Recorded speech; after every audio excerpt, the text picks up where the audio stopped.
स्वागत है दोस्तों आप सभी का अपने यूट्यूब चैनल में। दोस्तों आज का ये वीडियो दोस्तों जेकबोर्ड के दोस्तों क्लास 10 के सभी विद्यार्थी के लिए दोस्तों वेरी मोस्ट इंपोर्टेंट वीडियो होने वाला है। ठीक है, जैसे कि दोस्तों आप सभी को पता है कि 27 मार्च को दोस्तों यानी कि 27 मार्च कहें तो विज्ञान कहें तो साइंस का पेपर दोस्तों 27 मार्च को आप सभी का एग्जाम होने वाला है। उसके लिए दोस्तों आज के इस वीडियो में हम लोग जो टोटल दोस्तों 19 मोस्ट इंपोर्टेंट भी आए दोस्तों सब्जेक्टिव प्रश्न को दोस्तों आज की इस वीडियो में हम लोग सॉल्व करने वाले हैं, जो दोस्तों आपके 27 मार्च के विज्ञान के पेपर में दोस्तों डायरेक्ट आपको बोर्ड एग्जाम में देखने को मिलने वाला है। इसलिए दोस्तों वीडियो को अंत तक देखिए और जितना भी दोस्तों उनको जरूर शेयर कीजिएगा। और अगर दोस्तों चैनल पर दोस्तों पहली बार आए चैनल को सब्सक्राइब करने के साथ साथ बेल नोटिफिकेशन को दोस्तों ऑल पर प्रेस कर लीजिएगा। दोस्तों आज का ये वीडियो 27 मार्च के साइंस के पेपर के लिए सबसे ज्यादा मोस्ट इंपोर्टेंट वीडियो होने वाला। ठीक है, जैसे कि दोस्तों आपको पता है कि आपको पंजीयन संख्या पंजीयन वर्ष ये सब कॉमन हो गया दोस्तों, क्योंकि आप 3 को एग्जाम दे चुके हैं। ठीक है, तो आपको इस सब का ज्ञान हो गया होगा। तो चलिए इसका हम लोग जो क्वेश्चन आंसर की ओर बढ़ते हैं, और जो लाइक नहीं किए तो वीडियो को लाइक चैनल को सब्सक्राइब जरूर कीजिएगा। ठीक है,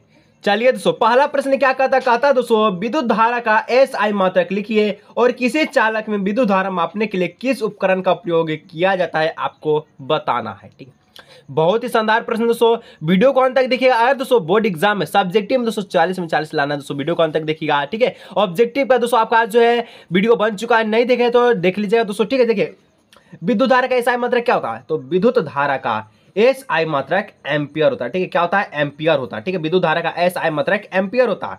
हाँ दोस्तों, हम लोग कह सकते हैं कि किसी चालक में विद्युत धारा मापने के लिए अमीटर का प्रयोग किया जाता है। विद्युत धारा को मापने के लिए किसका उपयोग किया जाता है, अमीटर का। ठीक है, और विभवांतर मापने के लिए कौन सा उपकरण का प्रयोग किया जाता है, नीचे कमेंट सेक्शन में कमेंट कीजिएगा सभी का आंसर। ठीक है, विभवांतर मापने के लिए कौन सा उपकरण का प्रयोग किया जाता है। चलिए इतना समझ गए। चलिए 2 नंबर प्रश्न की ओर बढ़ते हैं। 2 नंबर क्या कहता है, ध्यान से देखिएगा। कहता है दोस्तों प्रतिरोध की एसआई मात्रक लिखिए, किसी तार का प्रतिरोध उसकी लंबाई पर निर्भर करता है, हाँ या ना में उत्तर देना है। कितना में, हाँ और ना में। ठीक है, देखिए तो प्रतिरोध का दोस्तों हम लोग जानते हैं एसआई मात्रक ओम होता है। अगर दोस्तों आप ब्रैकेट में इस तरह से लिखना साइन देना चाहे तो दे सकते हो, कोई दिक्कत इससे कोई नहीं होगा। ठीक है, अब आपको बताना है कि ये हाँ या नहीं में आपको बताना है क्या किसी तार का जो प्रतिरोध है इस लंबाई पर निर्भर करती है। तो हाँ दोस्तों, क्या किसी तार का प्रतिरोध उसकी लंबाई पर निर्भर करता है। चलिए 2 प्रश्न हो गया। 3 नंबर क्या कहता कि 2 ऐसे धातुओं का नाम बताइए जिसे आसानी से चाकू से काटा जा सकता है। हालांकि दोस्तों ऐसे 3 धातु होते हैं जिसे आप चाकू से आसानी से काट सकते हैं, लेकिन 2 धातु को नाम बताने, सिर्फ 2 धातु का। तो आप जानते हैं एक आपका सोडियम है, ये तो प्रचलित है, ये तो सभी विद्यार्थी का आता होगा। तो 2 धातु का नाम है दोस्तों सोडियम है और तथा पोटेशियम, जिसे चाकू से आसानी से काटा जा सकता है। एक और धातु है दोस्तों लिथियम। ठीक है, उसको भी हम लोग चाकू से काट सकते हैं। ठीक है, चलिए 3 को अगर आपको ऑब्जेक्टिव में दिया रहा है सोडियम पोटेशियम लिथियम, अगर इन तीनों को दिया रहा है और लास्ट में लिखा रहा है उपयोग सभी चाकू से काटे जाने वाले धातु है, तो आपको मारना है उपयोग सभी। ठीक है, 3 धातु होता है, मैं आपको बता दिया, सोडियम पोटेशियम और लिथियम। ठीक है, चलिए 4 नंबर क्या कहता है सर जी, कहता है प्रश्न दोस्तों कि CH3 जिसको दोस्तों हम लोग डाई मिथाइल भी कहते हैं, और C2H4 में कौन सा पर्याक्तमक समूह उपस्थित है आपको बताना। एक चीज ध्यान रखिए, पर्याक्तमक समूह क्या होता है, चाहे तो CHO हो, ठीक है, चाहे तो दोस्तों HOOH हो सकता है, चाहे तो दोस्तों CO हो सकता है। यानी कहने का मतलब क्या सर, CO हम लोग कीटोन को कहते हैं, OH हम लोग एल्कोहल को कहते हैं, CHO हम लोग एल्डिहाइड को कहते हैं। तो यहाँ पर जो पहला है क्या है, CH3 CO कितना है, CH3 है। ठीक है, अब कहता है इसमें से प्राथमिक समूह क्या है, तो देखिए तो प्राथमिक समूह हम लोग कीटोन लिखे हैं, कीटोन है ना। हालांकि दोस्तों इससे और भी ज्यादा होता है। ठीक है, एक होता है CHOOH होता है। ठीक है, कार्बोक्सिलिक अम्ल का। ठीक है, देखिए तो बीच में क्या कीटोन है, तो हम लोग कह सकते हैं कि CH3CO CH3 में कीटोन है, तथा एक और है दोस्तों C2H4 में प्राथमिक समूह कौन है, तो C2H4 में दोस्तों एल्किन प्राथमिक समूह है, एल्किन। ठीक है, एल्किन प्राथमिक समूह है। और एल्किन का दोस्तों जो सामान्य सूत्र होता है ये क्या होता है, तो होता है दोस्तों CN। ठीक है, CnH2n होता है। ठीक है, एल्किन का समान सूत्र। यानी कहें तो अगर दोस्तों हम लोग यहाँ पर क्या है, यहाँ पर है आपका C2 है, तो C2 को हम लोग यहाँ रखें और C2H4, यानी दोस्तों हम लोग कह सकते हैं जो कार्बन है या हाइड्रोजन के दुगना है, तो हम लोग इसको एल्किन कहते हैं, और C2H4 में एल्किन प्राथमिक समूह है। यहां तक दोस्तों समझने में कोई भी दिक्कत ना होना चाहिए। और हम लोग बढ़ते हैं 5 नंबर की ओर, और जो लाइक नहीं किए दोस्तों वीडियो को लाइक, चैनल को सब्सक्राइब जरूर से कर लीजिएगा। ठीक है, चलिए दोस्तों नेक्स्ट प्रश्न दोस्तों 5 नंबर, जीवाश्म में क्या है, आखिर है क्या जीवाश्म, आपको बताना है। चलिए हम लोग देखते हैं, बहुत इंपॉर्टेंट प्रश्न दोस्तों। वीडियो को लाइक नहीं किया, वीडियो को लाइक, चैनल को सब्सक्राइब करने के साथ बेल नोटिफिकेशन कॉल पर प्रेस कर लीजिएगा। देखिए, लाखों अथवा हजारों साल पहले पाए जाने वाले जीवों के परिरक्षित कठोर जो दफना है फिर भी उसका कठोर यानी कि कुछ ना कुछ अंश है जिसकी कंकाल हो गया डायनासोर का, ठीक है, अवशेष, ठीक है, चट्टानों पर पैरों के निशान, कहीं कहीं पर दोस्तों डायनासोर का चट्टानों पर पैरों का निशान देखने को मिला है, ठीक है। और मिट्टी में दोस्तों जो बने हैं मृत जीवों के सांचे आदि को जीवाश्म कहते हैं। फिर से समझ लीजिए, कोई दिक्कत नहीं होगा, समझ के चल जाइए और एग्जाम में लिख के आ जाइए, ठीक है, रटने का जरूरत नहीं है। लाखों अथवा हजारों साल पहले, जीवाश्म उसी को कहते हैं, लाखों अथवा हजारों साल पहले पाए जाने वाले जीवों के परिरक्षित कठोर, ठीक है, यानी कि कुछ धब्बा हुआ कंकाल उंकाल, चट्टानों पर पैरों के निशान, चट्टानों पर डायनासोर सबका निशान, ठीक है, मिट्टी में बने जीवों के सांचे जो जल्दी से घटित नहीं होता उसका सांचा भी बन जाता है, इसी को हम लोग जीवाश्म कहते हैं। बस सिंपल सा। चलिए अब 6 नंबर दोस्तों कहता है वंशानुगत लक्षण से आप क्या समझते हो। वंशानुगत लक्षण बहुत इंपॉर्टेंट है। देखिए, तो माता पिता से पीढ़ी दर पीढ़ी उसके स्थानांतर संतानों में, ठीक है, स्थानांतर होने वाले लक्षणों को वंशानुगत लक्षण कहते हैं। और यह पूर्ण तरह से दोस्तों डीएनए पर निर्भर करती है और यह एक पीढ़ी से दूसरी पीढ़ी में स्थानांतरित होती रहती है। फिर से समझ लीजिए, माता पिता से पीढ़ी दर पीढ़ी उनके संतानों, जो माता पिता में दोस्तों मान के चलिए कि किसी के माता पिता के जो आंखें हैं, ठीक है, ये ब्राउन है, भूरा है या फिर काला है, तो उनके जो संतान होंगे उनका भी आंख भूरा या तो काला हो सकता है। इसी को दोस्तों हम लोग कहते हैं वंशानुगत लक्षण, जो कि दोस्तों पूर्ण तरह से डीएनए पर निर्भर करता है। और डीएनए का फुल फॉर्म क्या होता है नीचे कमेंट कीजिएगा। और यह दोस्तों एक पीढ़ी से दूसरी पीढ़ी में यह बढ़ते चलता है, ठीक है, दादा से यहाँ पर आपसे, देखिए, दादा से आपके पापा में, पापा से आपके में, इस तरह से बढ़ते चलता है, ठीक है। उसके बाद आपके बेटा में भी जाएगा, ठीक है। चलिए अब दोस्तों 7 नंबर क्या कहता है, एक खाद्य श्रृंखला का उदाहरण देना। एक खाद्य श्रृंखला का उदाहरण देना। देखिए, पादप, कीट, मेढक, सर्प, चील, पक्षी। कहिए सर ये कैसा उदाहरण है। देखिए, सिर्फ दोस्तों अगर इतना ही लिख के आ जाते हैं ना तो आपको 2 में 2 नंबर मिल जाता है, ठीक है। ये नहीं भी लिखेंगे तो, लेकिन लिख दीजिएगा, लिखने से दोस्तों और भी एग्जामिनर को लगेगा बच्चा और भी पढ़ा है, ठीक है। देखिए, अगर जो पेड़ पौधा है इसको कौन काटा है, कीड़ा मकोड़ा काटा है। कीड़ा मकोड़ा का कौन खाता है दोस्तों, मेढक खाता है। मेढक को कौन खाता है, सांप खाता है। सांप यानी कि सांप, ठीक है। और सांप को कौन खाता है, चील खाता है। इस तरह से दोस्तों ये एक खाद्य श्रृंखला में क्या है, तो ये खाद्य श्रृंखला में बंधा हुआ, ठीक है, एक दूसरे पर निर्भर है, ठीक है, जो कि एक दूसरे को खाते चलता है। और इसमें हम लोग दोस्तों कहते हैं तो पादप जो उत्पादक है, जबकि प्रथम उपभोक्ता भी है और अंतिम उपभोक्ता कौन है, चील है। यानी कि यहाँ पर पादप का गुण इसमें भी पाया जाएगा, क्योंकि पादप को कीट खाया, कीट को मेढक, मेढक को सांप, सांप को चील खाया, इस तरह से, ठीक है। चलिए अब सेक्शंस बी में दोस्तों हम लोग एंटर कर चुके हैं। सेक्शंस बी कहता है प्रश्न किन्हीं 5 प्रश्नों का उत्तर दे। टोटल प्रश्नों की संख्या 7 रहेगा। जिस प्रकार से सेक्शन ए में 7 गो प्रश्न था, 5 गो का सिर्फ उत्तर देना था, इसी प्रकार से दोस्तों सेक्शंस बी में 7 गो पूछेगा, 5 गो का उत्तर देना और 15 नंबर सेक्शंस बी में आपको पक्का करना। तो चलिए हम लोग देखते हैं इसका प्रश्न संख्या 8 क्या कहता है, ठीक है। देखिए दोस्तों, प्रश्न संख्या 8 कहता है ओम का नियम बताएं और इस नियम के आधार पर बताएं कि विभवांतर तथा विद्युत धारा में संबंध लिखे और प्रतिरोध को भी परिभाषित करना है। तो चलिए हम लोग देखते हैं कि ओम का नियम है क्या।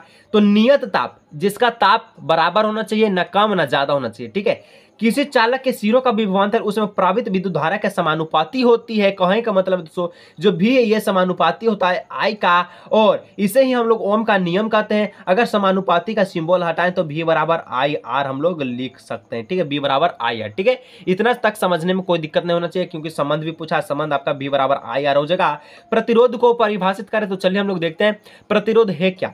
तो किसी चालक का वह गुण जिसके कारण वह अपने में प्रावित होने वाले विद्युत धारा का विरोध करती है, उसे ही क्या कहते हैं, प्रतिरोध। प्रतिरोध का मतलब है दोस्तों विरोध करना। तो किसी चालक में जितना भी धारा प्रवाह हो रहा है, जितना भी धारा प्रवाहित हो रहा है, उसी को प्रतिरोध क्या कहते हैं, पर आपका जो विद्युत धारा प्रवाहित हो रहा है उसको क्या कहता है, विरोध कर रहा है, उसी को हम लोग प्रतिरोध कहते हैं, ठीक है।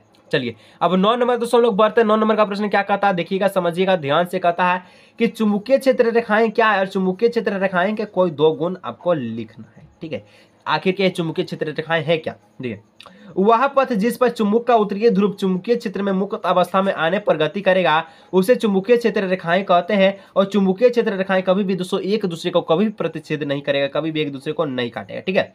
और 2 नंबर का इसका पॉइंट लिख दीजिएगा कि चुंबकीय क्षेत्र रेखाएं दोस्तों चुंबकीय बल को मजबूती दिखाती है। और यह चुंबकीय रेखाएं जो यहाँ पर चुंबकीय रेखाएं क्या करता है, पास होता है, और जहां चुंबकीय रेखाएं पास पास होता है वहां पर चुंबकीय बल ज्यादा होता है, जहां कम होता है वहां पर बल कम होता है। और दोस्तों अगर दो इसका पॉइंट नहीं लिखते हैं, अगर 3 जो पॉइंट बता रहे हैं उसको भी लिख दीजिएगा, कोई दिक्कत नहीं है।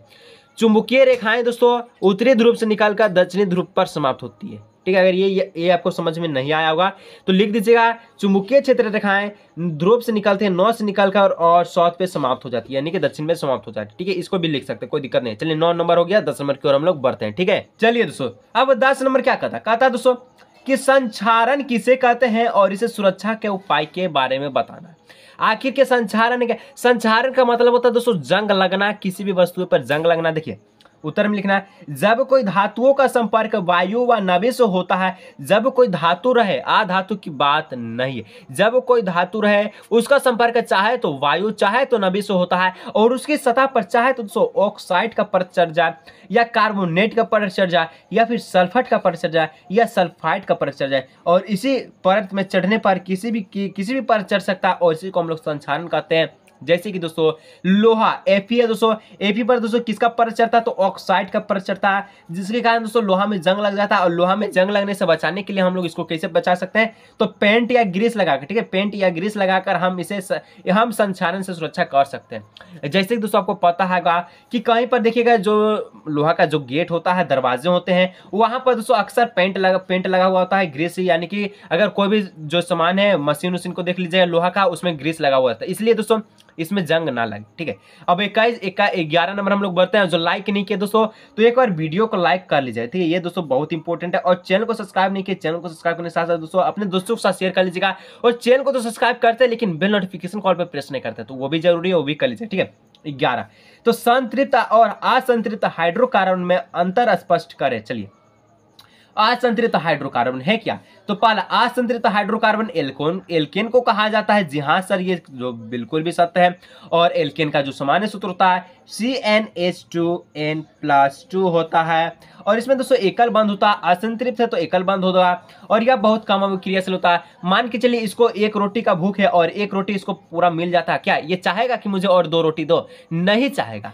जो असंतोष जो हदिया लोग रहता है दोस्तों उसी को चाहता है, ठीक है। जैसे कि असंतृप्त में हम लोग देखें, ये दोस्तों इसको कितनों भी दे दीजिए यानी कि ये आपका पूरा नहीं होता है, ठीक है। कहने का मतलब दोस्तों असंतृप्त हाइड्रोकार्बन एल्कीन तथा एल्काइन को कहा जाता है, लेकिन हम लोग संतृप्त में देखें तो ये सिर्फ और सिर्फ एल्केन को कहा जाता है, जिसका सामान्य सूत्र हम लोग लिख दिए। और एल्कीन का सामान्य सूत्र होता है दोस्तों CnH2n, ठीक है। एल्काइन का सामान्य सूत्र होता है दोस्तों CnH2n+2, ठीक है। ये क्या बेकार के लिख रहे हैं? नहीं दोस्तों, बेकार के नहीं है। ये जो आपका ऑब्जेक्टिव है ना उसमें बहुत इसका चांस है, बहुत बार पूछता है और आपका आएगा भी। करके चलिए, तीनों करके चलिए। कितना था ये तो हम लिख दिए और मुझे याद है, तो आपको याद होने में क्या है? तो बस यहाँ से मान के चलिए एक आएगा तो एक आपका प्रश्न तो सही होगा ना ऑब्जेक्टिव में, ठीक है। चलिए, और इसमें दोस्तों द्विबंध तथा त्रिबंध होता है, क्योंकि ये असंतृप्त और असंतृप्त में एल्कीन और एल्काइन के द्विबंध और त्रिबंध होगा ही होगा। और यह दोस्तों ये संतृप्त ये असंतोष होता है तो इसको अभिक्रियाशील ज्यादा होता है, मुझे एक रोटी नहीं और 2 रोटी चाहिए और 2 रोटी दो, यानी कि यह संतृप्त होता है, ये अधिक अभिक्रियाशील होते हैं, ठीक है। ये इस प्रकार से इसका उत्तर हो गया। अगर सो वीडियो में कुछ भी मजा आ रहा है, कुछ भी सीख रहे हैं तो दोस्तों वीडियो को लाइक, चैनल को सब्सक्राइब कीजिए। और इसी तरह से दोस्तों नेक्स्ट बढ़ते हैं प्रश्न संख्या कहाँ सर जी 12 नंबर की ओर, ठीक है। देखिएगा दोस्तों 12 नंबर का प्रश्न कहता है जैव आवर्धन है क्या? चलिए इसको भी हम लोग देख लेते हैं, जैव आवर्धन है क्या। तो जब आवर्धन से अभिक्रिया अभिप्राय हानिकारक रसायनों का क्या बोलता है आहार श्रृंखला में प्रवेश करना और पोषक स्तर के साथ आगे बढ़ते चले जाना, ऐसे ऐसे, ठीक है। और धरती से विषैले रसायन पौधे द्वारा ग्रहण कर लिया जाता है और इस प्रकार यह आहार श्रृंखला में बढ़े चले जाते हैं आगे की ओर, ऐसे ऐसे बढ़े चले जाते हैं। जब आवर्धन से अभिक्रिया हानिकारक रसायनों जब आहार श्रृंखला में प्रवेश करता है तो दोस्तों इसका जो पोषक स्तर ये भी क्या होता है, जब प्रवेश करे तो पोषक स्तर भी जो पूरा आगे आगे बढ़ते चलेगा और धरती से जो भी विषैले रासायनिक पदार्थ है दोस्तों पौधे हैं, पौधे द्वारा ये ग्रहण कर लिया जाता है और इस प्रकार का आहार श्रृंखला आगे बढ़ते चला जाता है। इसी को हम लोग जैव आवर्धन कहते हैं। अब दोस्तों 13 नंबर का जो प्रश्न दोस्तों ये तो यहाँ पर लग रहा है कि सब इसमें नंबर उठा के आ जाएंगे, ठीक है। क्या सिंपल प्रश्न है, एक परितंत्र में ऊर्जा का प्रावित चित्र है, ऊर्जा का प्रावित चित्र कैसे होगा? देखिए सबसे पहले दोस्तों यहाँ पर सौर का प्रकाश है, ठीक है। आपको लिखा हुआ दिखा अच्छे से नहीं लिख रहा हुआ, ठीक है। चलिए इसको हम यहाँ पर लिख देते हैं, ठीक है। जैसे सूर्य का प्रकाश, चलिए लिख दिए। उसके बाद दोस्तों उत्पाद है, ठीक है, उत्पादक है। उसके बाद है शाकाहारी है। उसके बाद है हारी है, उसका बाद है शीर्ष मांसाहारी है। ठीक है, देखिए कहने का मतलब दोस्तों एक परितंत्र में ऊर्जा कैसे प्रभावित होते हैं, तो ऊर्जा को दोस्तों उत्पादक प्रभावित करता है, उत्पादक से शाकाहारी में, शाकाहारी से मांसाहारी और मांसाहारी से शीर्ष मांसाहारी। अब कहिए सर शीर्ष मांसाहारी और मांसाहारी में अंतर क्या है, तो मांसाहारी में दोस्तों वही होता है जो सर्वाहारी यानी कि शाक सब्जी और मांस दोनों खाता है, जैसे कि इंसान हो गया, और शीर्ष मांसाहारी में जैसे कि सिर्फ और सिर्फ मांस खाता है, जैसे कि शेर बाघ ये सब हो गया। ठीक है, तो इस तरह से दोस्तों 13 प्रश्न हो गया। चलिए 14 नंबर की ओर हम लोग बढ़ते हैं। ठीक है, नेक्स्ट प्रश्न दोस्तों कहता है, क्या कहता है 14 नंबर का कि मेंडल ने अपने प्रयोग के लिए मटर के पौधे का आखिरकार चयन क्यों किया, आपको बताना है। ठीक है, चलिए इसको हम लोग देख लेते हैं। तो मेंडल ने दोस्तों अपने प्रयोग के लिए मटर के पौधे का चयन इसलिए किया क्योंकि मटर का पौधा आसानी से उपलब्ध हो जाता है, यह एक साल में कई बार लगाया जा सकता है तथा इनके पुष्प आकार में बड़े, अधिक परागण और क्षमता वाले होते हैं और इनका अध्ययन करना भी अत्यधिक आसान होता है, यानी कि सरल होता है। और इस तरह से हम मटर का उपयोग कर सकते हैं किसी भी। मेंडल ने दोस्तों किसका प्रयोग किया था मटर के पौधे के लिए, जो प्रयोग किस चीज के लिए किया था, नीचे कमेंट आना चाहिए। और दोस्तों मैं आपको एक चीज में कहना चाहता हूँ, आज का जो वीडियो है दोस्तों ये सेक्शन ए और सेक्शन बी को लेकर समाप्त होता है दोस्तों। ठीक है, नेक्स्ट पार्ट में दोस्तों जो इसका पार्ट 2 बनेगा, इसमें दोस्तों सेक्शन सी को बताया जाएगा, जिसमें दोस्तों डायनोमा ये सब आपका प्रश्न रहेगा, जो दोस्तों 100% जिसका चांस है आने का। अगर दोस्तों वीडियो आपको अच्छी लगती है तो वीडियो को एक बार लाइक कर लीजिएगा और चैनल को दोस्तों सब्सक्राइब नहीं किया तो कर लीजिएगा, साथ में बेल नोटिफिकेशन को ऑल पर सेट कर दोस्तों के साथ शेयर कीजिएगा। और दोस्तों आपको जो है सेक्शन सी का वीडियो चाहिए नहीं चाहिए नीचे कमेंट कीजिएगा पार्ट 2 के नाम से। ठीक है, तो मिलेंगे दोस्तों हम लोग नेक्स्ट वीडियो।